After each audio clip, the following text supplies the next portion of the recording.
Hello and welcome to EWTN Pro-Life Weekly. I'm your host, Prudence Robertson. At the Life Awards, we bring you to sunny California, where Live Action honored 3 pro-life advocates for their courageous and life-affirming work. We share a special interview with Oklahoma Governor Kevin Stitt, who discusses his pro-life leadership and receiving the Life Award. Abortion pill reversal. California sues pro-life pregnancy centers for helping women reverse course after taking the deadly drug mifepristone. We have the details and share reaction from these life-saving centers. Healing after miscarriage. October is National Pregnancy and Infant Loss Awareness Month. We speak to Crystalina Evert about how she found peace after losing children through miscarriages. Plus, we hear from a Catholic pro-life doula on navigating pregnancy after a miscarriage.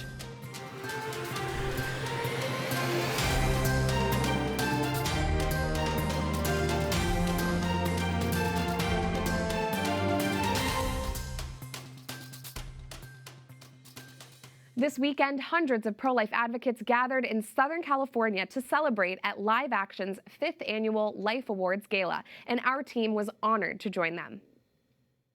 This is not merely a political or legal battle. It is a moral imperative, a duty we owe to the children who cannot speak for themselves. Founder Lila Rose spoke of courage in her remarks to gala attendees, and that night Live Action honored 3 pro-life advocates who have courageously defended life in their work. Governor Kevin Stitt of Oklahoma, who signed one of the nation's first abortion bans after the overturn of Roe v. Wade. Kathy Ireland, a world-renowned model and business owner who has used her platform to stand up for unborn lives. And the Sisters of Life, an order of women religious who dedicate their lives to defending the dignity of life. Just days before the gala, the state of California issued a lawsuit against 5 pro-life pregnancy centers in the state over their promotion of abortion pill reversal, or APR. The abortion pill regimen consists of taking 2 pills, mifepristone and misoprostol. But if a woman changes her mind before she takes the second drug, she might be able to reverse the deadly effect of mifepristone by taking progesterone, a growth hormone naturally produced by a woman during pregnancy. California's pro-abortion Attorney General Rob Bonta claims that there is no evidence to suggest abortion pill reversal is safe and effective, and alleges in his lawsuit that pro-life pregnancy centers lure pregnant women in with these misleading claims.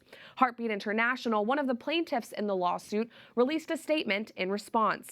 The organization says, all major studies show that progesterone to counteract a chemical abortion can be effective, since it's the very same hormone a woman's body produces to sustain her pregnancy. Through our Abortion Pill Rescue Network hotline, we know that some women almost immediately regret their chemical abortion choice. These women deserve the right to try and save their pregnancies. No woman should ever have to be forced to complete an abortion she no longer wants. Earlier this year, Colorado became the first state to advance legislation that would ban APR. Medical regulatory boards in the state had the opportunity to nullify this new law and allow for APR as an option for women who regret taking abortion pills and want to save their baby. Unfortunately, 3 medical boards have doubled down in favor of the law, saying administering APR is, quote, unprofessional conduct. A ban on the life-saving treatment is expected to take effect on October 1st. Faith-based clinic Bella Health and Wellness, which offers APR, is fighting back and made an appeal challenging the law. We sat down with Governor Stitt at the Life Awards Gala to discuss these legal battles over abortion pill reversal, the work of Live Action, and his efforts to save babies in Oklahoma, one of the most pro-life states. We have that interview for you right now. Governor Stitt, thank you so much for joining me today. Talk to me about what it means to you to be here at the Live Action Gala celebrating life and to be receiving an award from this organization. Well, it's truly an honor to be here and to be recognized nationally as a leader on pro-life. And as a fourth-generation Oklahoman, never really envisioned myself being governor. I was in the business world. I started a company with $1,000 in a computer and grew it. So did that. Today we have over 1,000 employees, and I just felt called to run for governor. And so got into the race, ended up winning, and I always thought, kept wondering, if I win, like, what am I going to protect my state from? what's going to happen, and then to be the governor that got a chance to ban abortion in my state. It's just really an honor and a thrill to represent these pro-life values and godly values in the state of Oklahoma. Yes, and as you just mentioned, abortion is banned in your state. It's only legal if the mother's life is at risk. Talk to me about the path in Oklahoma to kind of make that happen. And I also would like you to weigh in on these lawsuits that we're seeing from pro-abortion women and doctors who are claiming that because they can't get abortion, that they're not receiving the health care that is their right. Yeah, well, first off, we want to be the most pro-family state in the country, and that means we're going to take care of the mother and the baby. I've been introducing fatherhood initiatives. We believe in the family unit in Oklahoma, and that's just nonsense. You're always going to have left-wing activists come in and try to sue, make sense laws in our state, and try to disrupt the legislative process that happens. We're not concerned about that. We want to take care of mothers, and if mom's life's in danger, they're going to get the medical care that they deserve and they need. So that's just all nonsense. That's just people trying to spin this in a circle. We don't think that's going to affect Oklahoma at all. But again, we're prepared for that. We know that that's the first thing that the left does in these activist groups. Gavin Newsom, the governor of California, has billboards in Oklahoma advertising for people to come to his state to get an abortion. Right. And so just a bunch of nonsense going on. We don't get it. But again, we're going to be promoting families. We're going to be promoting adoption services. We're going to be taking care of the moms when they find themselves maybe in a crisis pregnancy situation, and we're going to help them through that difficult time. Yeah. I'm wondering if you can elaborate a little bit on what you mentioned about Governor Newsom, pro-abortion governors across the country. Here in California, for example, Governor Newsom's been stockpiling abortion pills for months, and now his attorney general is trying to sue people who provide abortion pill reversal to women who change their mind about chemical abortion. What do you make of these pro-abortion governors that are pushing things like this? Yeah, it's just a real head scratcher for us why they're just so intent on assisting and really pushing, abortions, really just over the top. It seems, it seems very counterproductive. It just seems weird to us on why they would be so actively trying to recruit people to their state to do abortions. Again, we stand for life. We want to protect and we want to help moms, and I basically expanded postpartum benefits in Oklahoma up to a year. We've got crisis pregnancy centers. We've got money into fatherhood programs. We've got making it easier for adoption, taking the stigma away from giving up a child for adoption. So again, just a lot of things around the family unit, not just one thing. We want to take care of moms and babies in Oklahoma. Right. And you mentioned these fatherhood initiatives in Oklahoma. There is an attack on strong men in our country today. Could you elaborate on the way that you're kind of coming alongside men, encouraging them to be there for the women in their lives, for the people in their lives, and really lead in a way that supports families? Yeah, focus on the family. I met with them earlier this week, and they were telling me some stats. In the 70s, about 73, something about 80% of men ages 25 to 35 were married. And then in 2005, that was dropped to 50%. Right now, it's down to around 28% of men ages 25 to 35 are married. And you want to talk about poverty? If getting rid of poverty, if a husband and wife are raising kids in a marriage environment, poverty is almost non-existent, less than 5%. But when you talk about single families and single homes, poverty rate just skyrockets up to close to 40% if you're a child in a single family. So again, just look at that. I mean, we know those values are important and marriage is important. So let's just talk about it, and let's just be, that's the way we do in Oklahoma. We just try to talk about these things, and we try to encourage and educate our young people on, hey, here's exactly how you need to do it, and the stats back us up. But I do believe there is an attack on fathers right now, and I think it's so important for young people to have a mother and a father in the home. Right. And pretty common sense to us, but sometimes we don't see people talking about that nationally. Right. Shifting gears a little bit, obviously so many lives have been saved since the overturn of Roe versus Wade, but in your view, what could the pro-life movement be doing better to end more abortions? You know, I think one thing that is always concerning when people try to pin me down and, oh, you're an extremist or you're banning abortion in your state. I try to flip it back on the other side. I said, okay, well, when does the left think that they should stop an abortion? And you can't get them to give you an answer. Please try to have them tell you when they should stop an abortion. If you look at European countries, for example, France, they ban abortion at 14 weeks. Most of them are between 12 to 14 weeks. They literally think that you should be able to abort a child all the way up until birth, which is just the most grotesque thing ever. So I think we need to have honest conversations, force them to talk about this. Oklahoma's been very upfront. We believe life begins at conception, but if you want to tell me it's a heartbeat at 6 weeks, or maybe some people say viability at 18 or whatever, 20, there's a movement at 15 weeks. But for the left to just say there's no limits on this, I think most Americans, when they really stop and think about it, they're way more in our camp than they are, allowing abortion on demand at any point in the pregnancy. And speaking of the Democrats, that's what our president is advocating for, right? In D.C., we're facing some extreme national views on abortion. Obviously, it's great that this discussion has been returned to the states, but talk to me about how you're working with Oklahoma's senators and leaders in Washington to kind of move the needle a bit on the national level.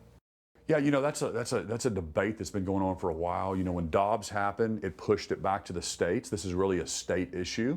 And, every state's going to do things differently. I report to the 4 million Oklahomans that elected me. We're the 28th largest state population-wise. And of course, California does something different. There's a move to maybe do a nationwide ban at 15 weeks. Which we'd be supportive of. I assume so, but I lean back to the states, right. And I think the states. That's what the Constitution says. Anything that's not specifically given to the federal government belongs to the states or the people, and that's the 10th Amendment.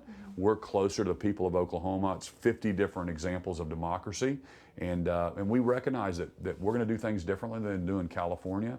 But right now, Oklahoma is top 10, not per capita, but true numbers of people, net migration, people moving to the state of Oklahoma. You see states like California losing population because they can see the difference between a pro-freedom, pro-business, pro-family state like Oklahoma and Texas and Tennessee and Florida versus states that are really attacking our way of life and our family values. Very interesting. Thank you for explaining that.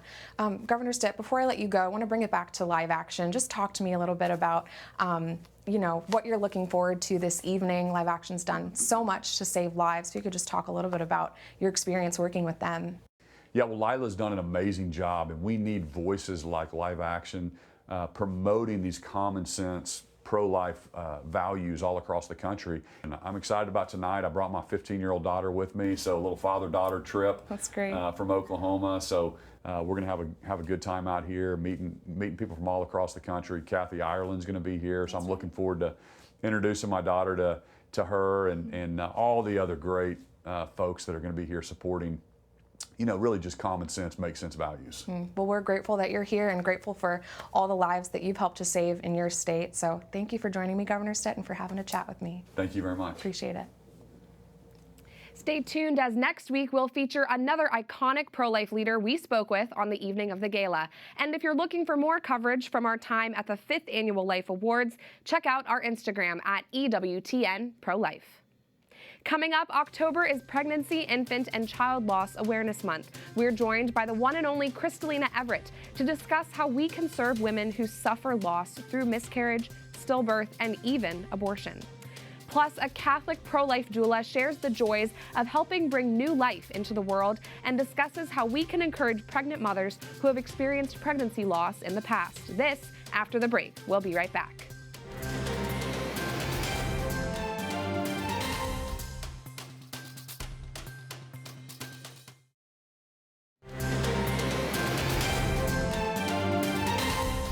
You're watching EWTN Pro-Life Weekly. I'm Prudence Robertson. Welcome back to our program. October is Pregnancy, Infant, and Child Loss Awareness Month, and October 15th is Pregnancy and Infant Loss Remembrance Day. As we embark on this month, we wanted to sit down with someone who has experienced miscarriage herself and discuss the ways in which we can be there for moms and families who have mourned the loss of children. The Mayo Clinic reports that 10 to 20% of all pregnancies end in miscarriage, but that number could be higher due to the fact that some women miscarry very early before they realize they are pregnant. Crystalina Evert, founder of Women Made New Ministries, joins me now. Crystalina, thank you for being here. I know that you have suffered through 3 miscarriages throughout your life, one pretty recently. I'm so sorry for your loss, and I just wanted to ask, when this happened to you, what or who was it that really gave you the most consolation?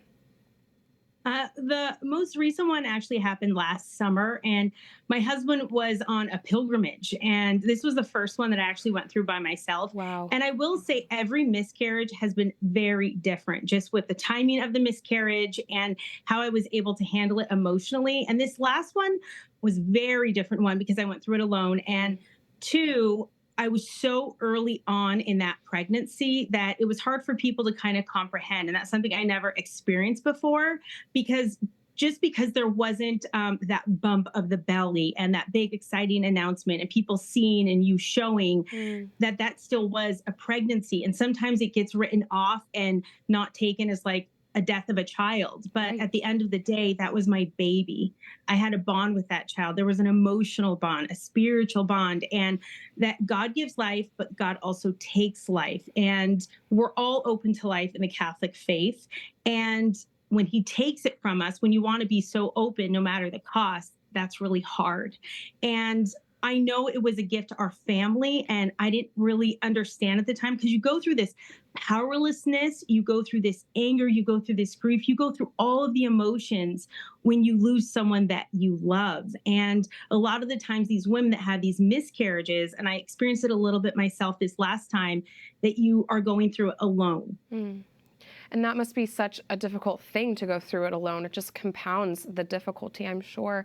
Crystalina, when a woman loses her baby, what are some of the things that people around her should be mindful of in serving her that they might not immediately be cognizant of, things that you might not think of that could perhaps hurt her more?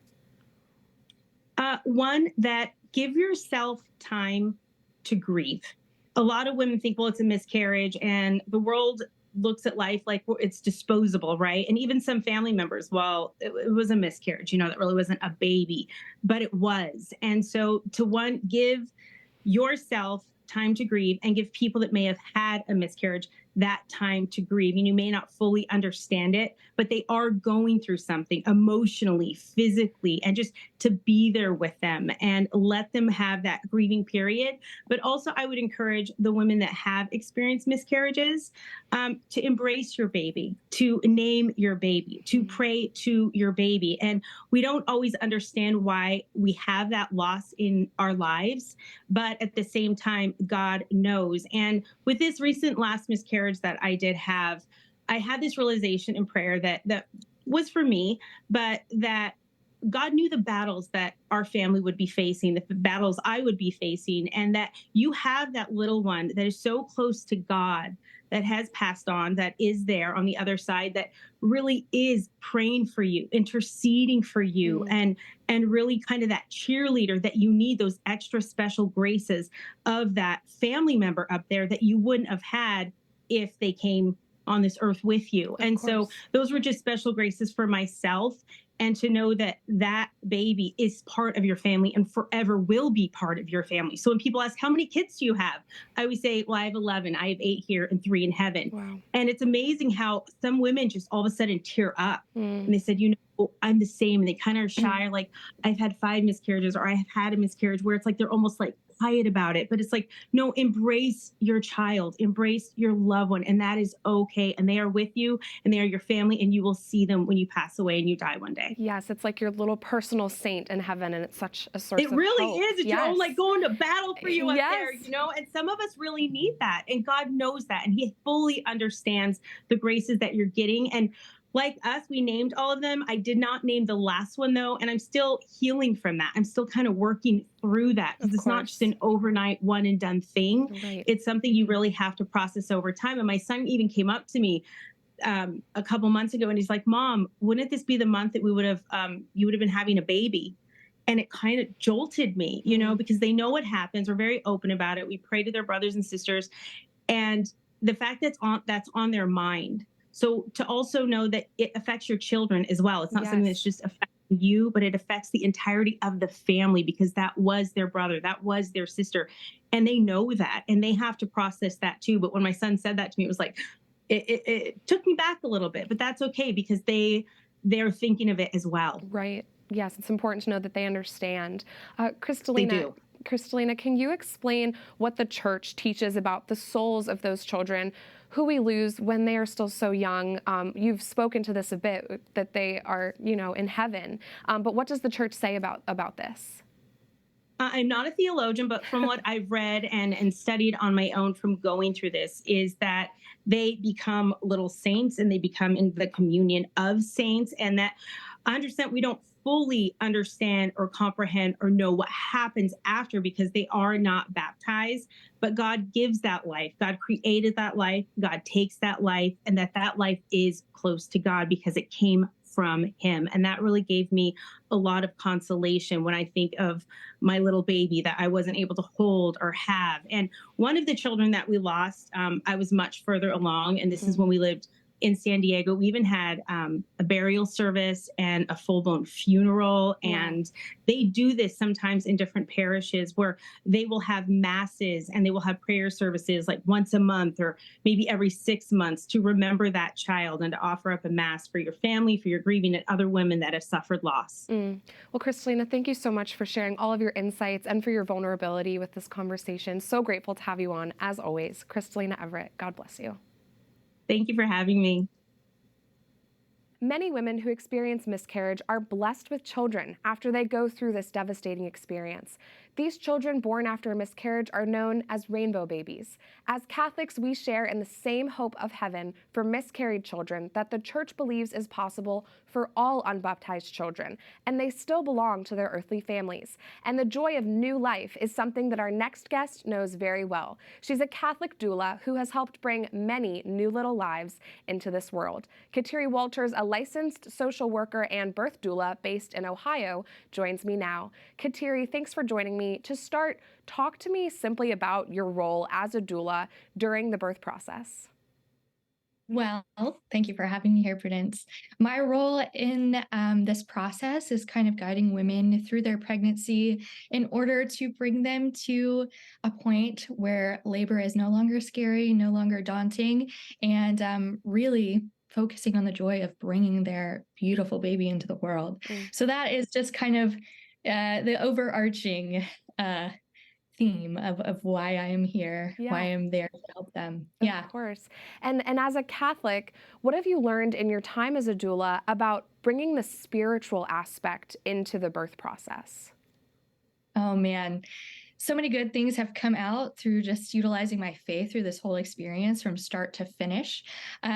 Typically, women hire me around 25 weeks. That's typically when I am brought on, and I just feel like the spiritual aspect comes into play, and just reminding them why they're doing this, who they're doing this for, and ultimately glorifying God through their bodies by sacrificing themselves to deliver this baby. And I think that's where a lot of the peace comes from, when you recognize, okay, like I'm meant to do this. My body was built to do this, and praise God and glorify him through that. So yes, I'm very grateful for that experience, to experience that with other women. Of course, and you're empowering them to do, just like you said, what their bodies are made to do. Kateri, what are some things that you do with mom during pregnancy and leading up to the birth to help her really be well equipped for that special day and not think of it as something that's fearful, but something that she was made for?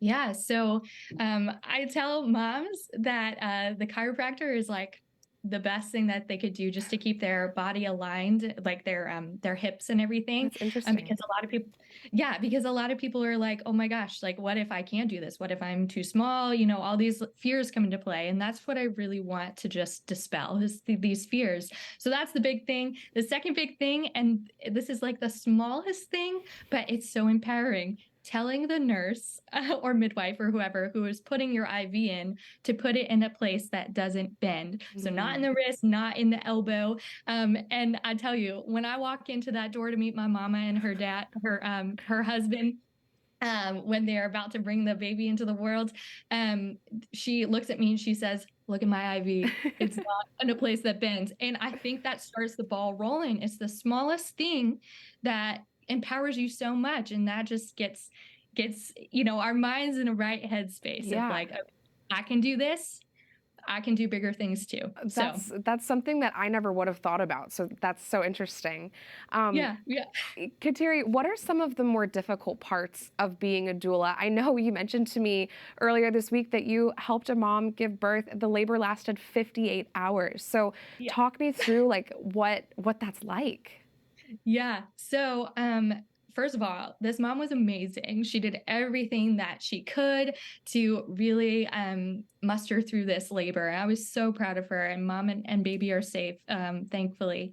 But yeah, so that's one of the most challenging things, is that labor can last longer than you expect, and things might not go the way that you expect them. You can have this whole birth plan laid out and this whole idea of this is going to happen, but it doesn't always turn out that way. So my job as a doula is to help kind of transition from being a coach into like almost like a friend, like a confidant, reminding you like, hey, this isn't what you expected. It's not what you wanted, but now we're going to blaze this trail and we're going to make it worth it. And we're going to give our all to this, whatever's happening now, for the sake of baby, of course, and then for your mental health as well. So of course, just trying to remind them that like, just because things don't go your way doesn't mean it isn't going to end with your beautiful bundle of joy. So yes, beautifully said.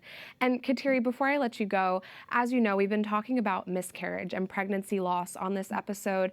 From your perspective as a doula, what's really key to ensuring a mom who has experienced miscarriage in the past is able to have a peaceful delivery and isn't fearful of the past, really just make sure she's empowered and ready for this new life?